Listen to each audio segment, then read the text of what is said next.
शेतकरी संघटनेचे नेते रघुनाथ पाटील यांनी राज्यमंत्री सदाभाऊ खोत यांच्या मंत्रिपदावरून टीका केली आहे। सदाभाऊ खोत यांना भाजप सरकारने दिलेलं मंत्रिपद म्हणजे बक्षीस असल्याची टीका पाटील यांनी केलेली आहे। तसंच उसाला एफआरपीपेक्षा कमी दर मिळवून दिल्याचा आरोपही त्यांनी केला आहे।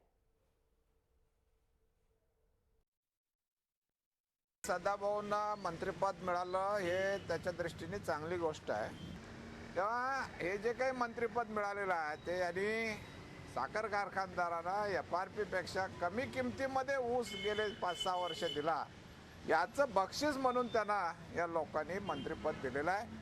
आणि हे जे मंत्रिपद आहे त्यांनी आज सांगितलं की आम्ही हे गुंडांचे अड्डे मोडून काढू, मार्केट कमिट्याचे मोडून काढू।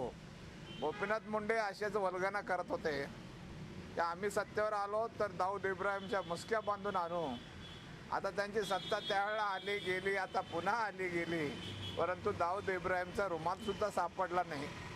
तर हे बोलण्याचं ठीक आहे, करून दाखवणं महत्त्वाचं आहे।